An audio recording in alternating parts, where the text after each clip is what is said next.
கிட்டத்தட்ட 4-5 வருஷமா நம்ம சேனல்ல நிறைய ரெட்மி நோட் சீரிஸை கவர் பண்ணிருக்கோம். அந்த வகையில் 2023 it's a new year, new Redmi note series is here.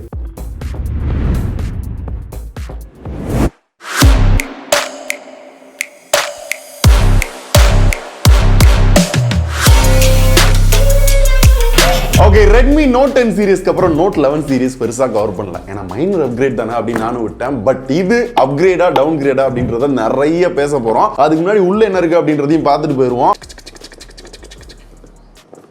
So யூஸ்வலா ரெட்மி பாக்ஸ் தான் உள்ள. Redmi by Xiaomi, usual TPU case and SIM ejector. டேய் போனுங்கடா, யாரும் பேனிக்கா வேணாம், இங்க இருக்கு, யூஸ் பண்ணும்ல. இதான் புது ரெட்மி நோட் 12 5G. பார்க்க எப்படி இருக்கு, பட் குவாலிட்டி பாத்தீங்கன்னா கையில எடுக்கிறப்ப நல்லா இருக்குல்ல அப்படின்ற மாதிரி ஒரு ஃபீல் இருக்கு. அப்புறம் 33 watt fast charging adapter, type C to USB charging cable. 3, 2, 1, go! சரியான அடி. யூஸ்வலாவே ரெட்மியோட பில் குவாலிட்டி வந்து நல்லா இருக்கும். இந்த டைம் இதுல கார்னிங் Gorilla Glass 3 வந்து யூஸ் பண்ணிருக்காங்க. வெயிட்டுமே பாத்தீங்க அப்படின்னா 188 கிராம் கொடுத்துருக்காங்க. பட் வெயிட் டிஸ்ட்ரிபியூஷன் சூப்பரா இருக்கனால நம்ம கையில் எடுத்ததா சாட் பண்றப்ப, சோஷியல் மீடியா யூஸ் பண்றப்பலாம் பாத்தீங்க அப்படின்னா நல்லா இருக்கு. அப்புறம் ஃப்ரண்ட்ல 6.67 இன்ச்ல சூப்பர் AMOLED டிஸ்ப்ளே கொடுத்துருக்காங்க. செம்ம ஸ்மூத்தா இருக்கு. ஏன்னா 120 hertz refreshing rate, 240 hertz touch சாம்பிளிங்கும் கொடுத்துருக்காங்க. பேனல் பாக்குறதுக்கும் நல்லா பிரைட்டா கலர்ஃபுல்லா இருக்கா. ஏன்னா 100% DCI-P3 கலர் கமெண்ட் இருக்கு. அதே மாதிரி 1200 nits பீக் பிரைட்னஸ் கொடுத்திருக்காங்க. அண்ட் Snapdragon 4 Gen 1 ப்ராசஸர் வந்து யூஸ் பண்ணிருக்காங்க. இது ஒரு 5G ப்ராசஸர். ரெண்டு சிம்லயுமே 5G யூஸ் பண்ணிக்கலாம். அது இந்தியா ரெடி 5G வந்து கொடுத்திருக்காங்க. அதாவது ஏர்டெல் ஜியோ ரெண்டு சிம்மே ஒட்டுக்கா போட்டு 5G என்ஜாய் பண்ணுங்கன்றாங்க. அதுக்கு நம்ம ஊர்ல 5G வரணுமே, அதுக்கு எங்க போக? மேபி 5G வந்ததுக்கு அப்புறம் டைரக்டா போட்டு யூஸ் பண்ணிக்கலாமா? இப்போ இந்த ப்ராசஸர் பத்தி சொல்லணும் அப்படின்னா இது ஒரு பவர் எஃபிஷியன்சி ப்ராசஸர். முந்தின ஜெனரேஷன் ரெட்மி நோட் 11 கம்பேர் பண்றப்ப ஆன் பேப்பரா ஆண்ட்ராய்டு ஸ்கோர்லனாலும் சரி, இப்போ பர்ஃபார்மன்ஸ்லயும் பாத்தீங்க அப்படின்னா ஒரு நல்ல அப்கிரேட் தான். சோ யூஸ் பண்றதுக்கு ஓரளவு லாக் இல்லாம நல்லா இருந்தது. ஒரு சில கேம்ஸும் ரன் பண்ணி பார்த்தோம், ஸ்மூத்தா இருந்தது.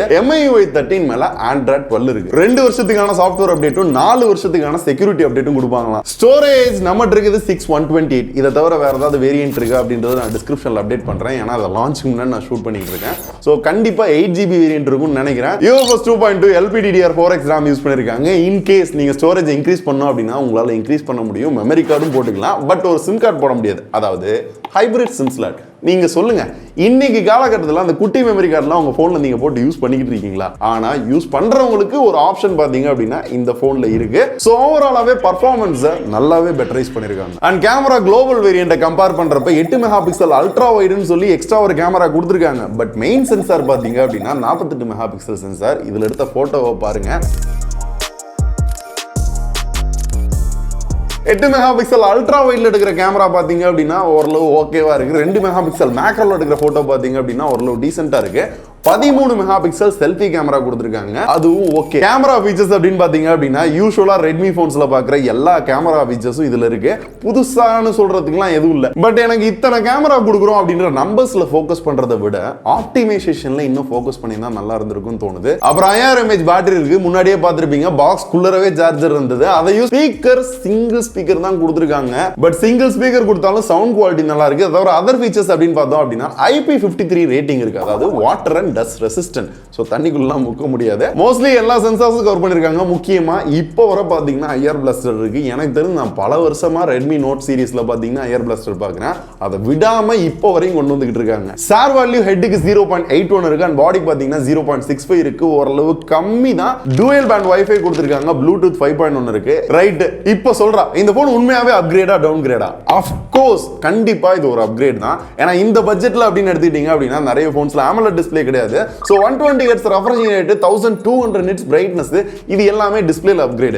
பர்ஃபார்மன்ஸ்லயுமே பாத்தீங்கன்னா ஒரு நல்ல அப்கிரேட் தான். அது ஒரு பவர் எஃபிஷியன்சி ப்ராசஸர் அப்படின்றதுனால 5000 mAh பேட்டரி இன்னுமே பாத்தீங்க அப்படின்னா நல்லா ஆப்டிமைஸ் பண்ணிருப்பாங்க. கேமரா ஸ்பீக்கர் மட்டும் தான் நான் எதிர்பார்த்த அளவுக்கு இல்ல. இது எனக்கு மட்டும் தான் தோணுதா இல்ல உங்களுக்கும் தோணுதா அப்படின்றத உங்க ஃபீட்பேக் சொல்லுங்க. மிச்சபடி ரெட்மி நோட் 12 ஒரு நல்ல அப்கிரேட் தான்.